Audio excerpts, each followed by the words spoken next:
Mr. Speaker, this statement is the establishment of a project management office.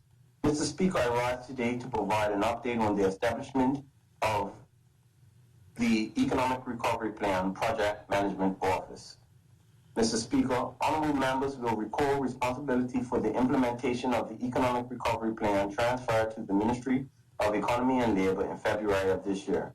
In March, I reported to this honorable House the government had identified 4 lead initiatives: the rehabilitation of Times Bay infrastructure, the development of Uptown Northeast Hamilton, the development of the casino industry, and the development of vertical farming.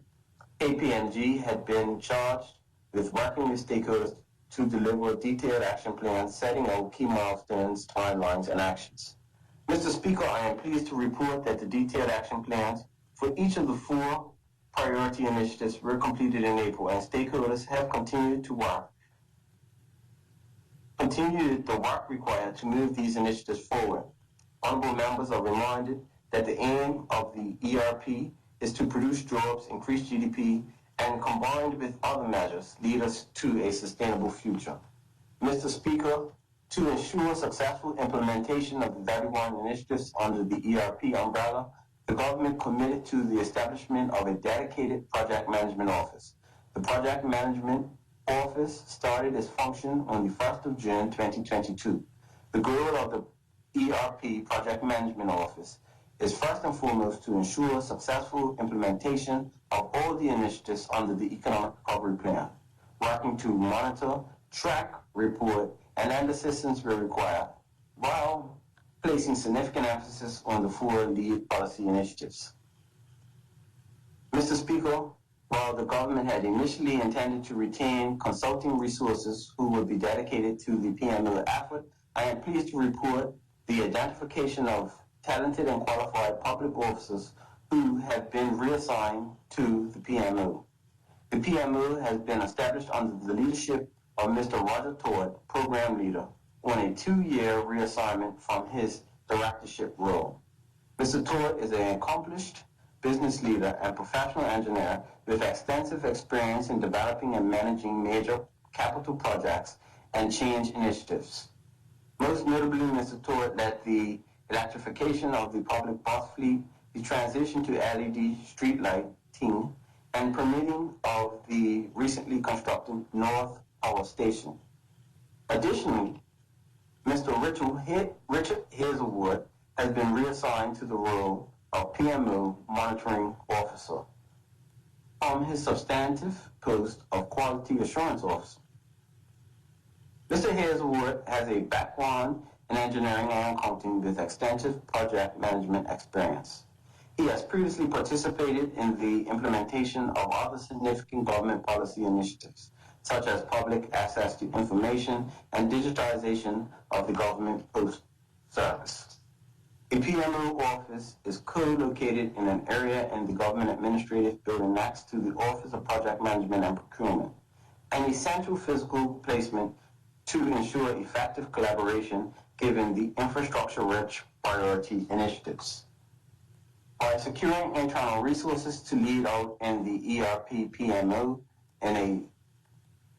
By securing internal resources to lead out in the ERP Project Management Office in a close-to-cost neutral scenario, the government is now able to allocate its limited resources to retain subject matter experts to become directly engaged in progressing the individual initiatives on a project-by-project basis as required, particularly the lead initiatives. Mr. Speaker, I will now provide a brief update on our progress on these priorities.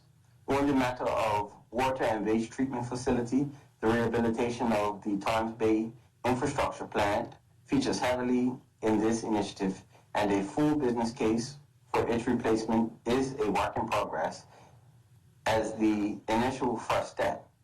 This phase is expected to be completed in the coming months. The Uptown Development Authority in Northeast Hamilton has been associated with the Southeast Hamilton Initiative to facilitate synergies.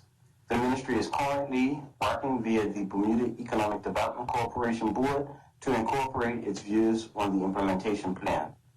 The casino industry plan is currently with the Casino Gaming Commission, as we look to ensure a strong partnership between the Commission and the Department of Workforce Development to prepare local talent to participate in this sector.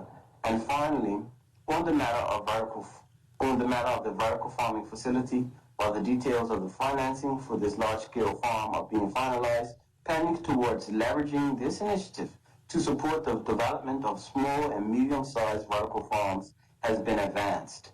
Internal consultation has commenced and will be followed by consultation with the local farmers to ensure they are supported and have an opportunity to fully participate in this sector.